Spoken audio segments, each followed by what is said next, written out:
Tu lances ton Unleash pour la première fois et ta première partie se passe comme ceci.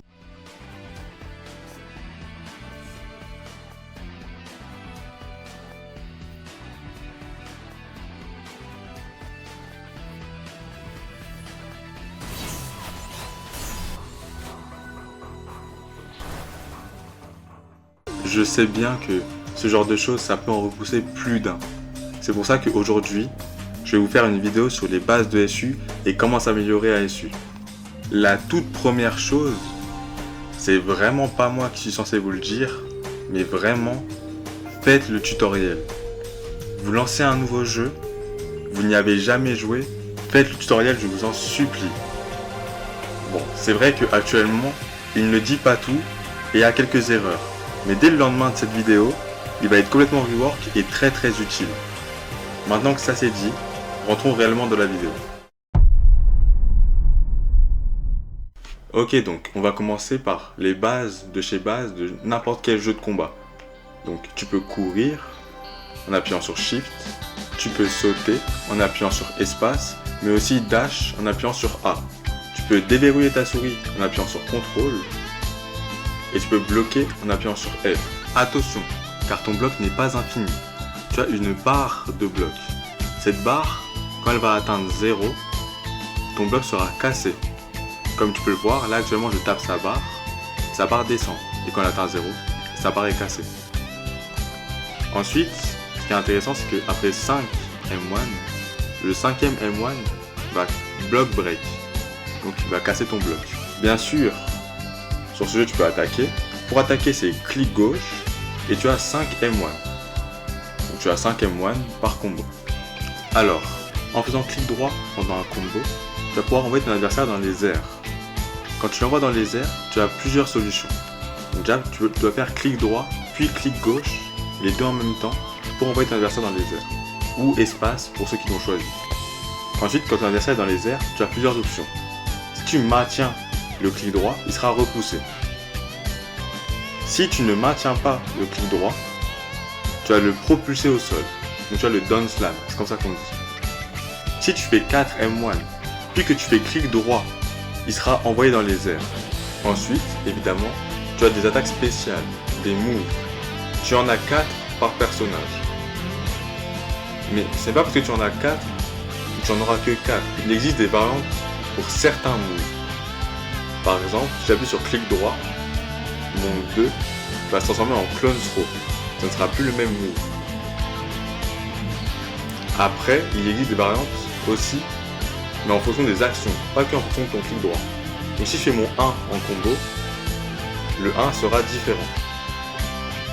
Si je fais mon 4 dans les airs, donc le Rasengan dans les airs, ça ne sera pas le même aussi. Certaines attaques changent en fonction de tes actions. Bien évidemment, comme je l'ai dit, tu as un éveil.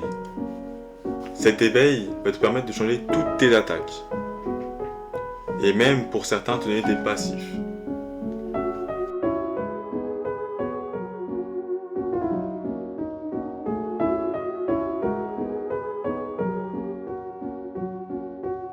Ensuite, certains personnages ont une attaque ultime.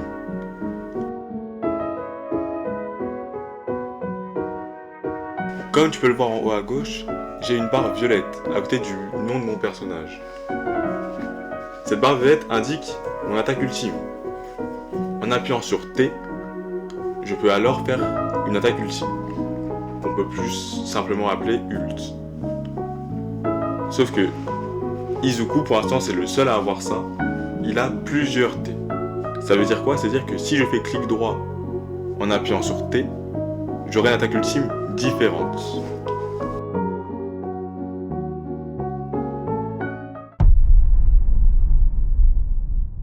Dans SU, il y a 6 mécaniques importantes.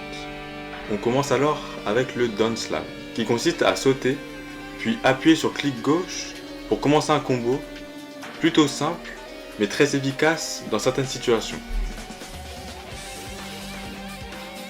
Ensuite, il existe le burst, avec deux types de burst, qui se réalisent avec la touche R. Le blanc, qui utilise toute la barre de burst pour repousser l'adversaire pendant un combo, mais aussi le burst rouge, qui utilise seulement la moitié pour arrêter l'attaque de l'adversaire. Voici quelques exemples.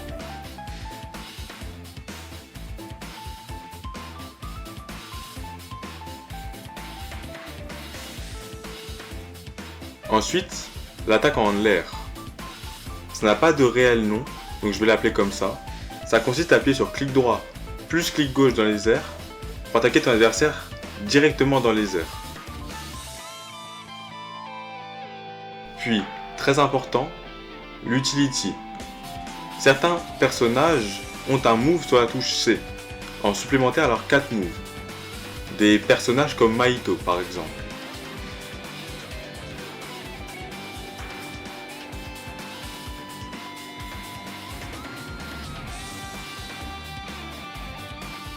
Pour finir, des clashs. Certains personnages, en réalisant certaines actions, peuvent provoquer un clash qui va entraîner une QTE.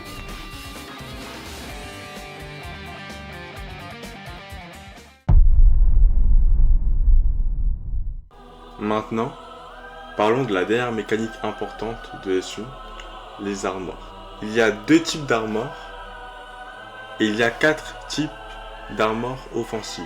Les 2 types d'armor défensives du coup sont les super armors et les hyper armors.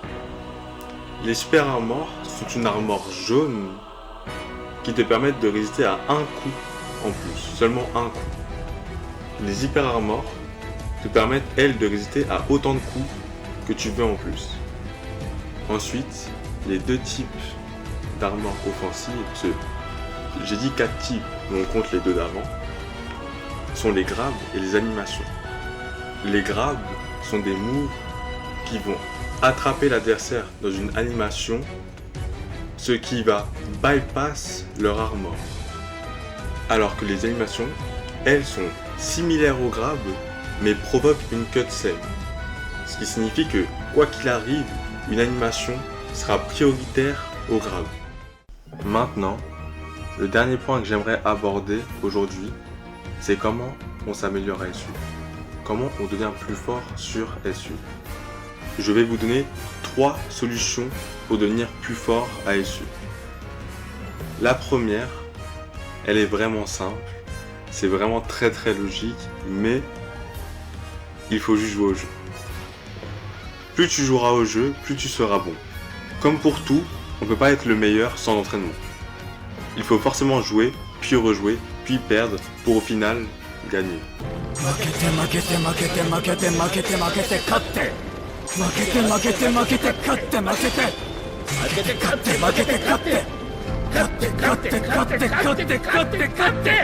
Ensuite, ma deuxième idée pour vous améliorer serait d'apprendre à M1 Clash. M1 Clash signifie bloquer les M1 de ton adversaire pour ensuite passer dans son dos et à ton tour M1. Mais faites très attention avec ça, car une personne expérimentée ou juste intelligente ne va pas que M1 Clash. Cette personne va rajouter un move par derrière pour ensuite récupérer le combo.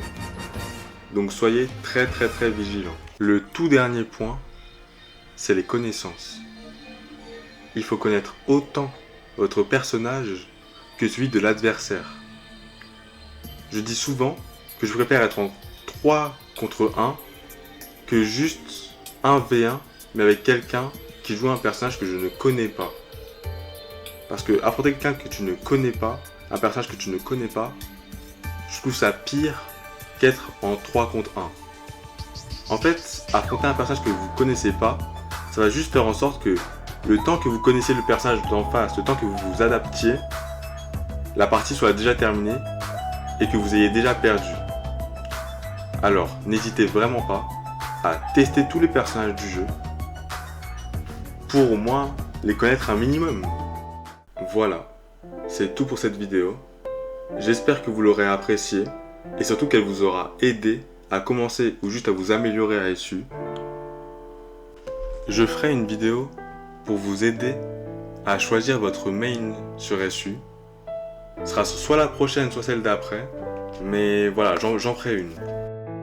Et sur ce, je vous souhaite une très bonne expérience sur SU. et une bonne journée ou soirée à tous. À la prochaine.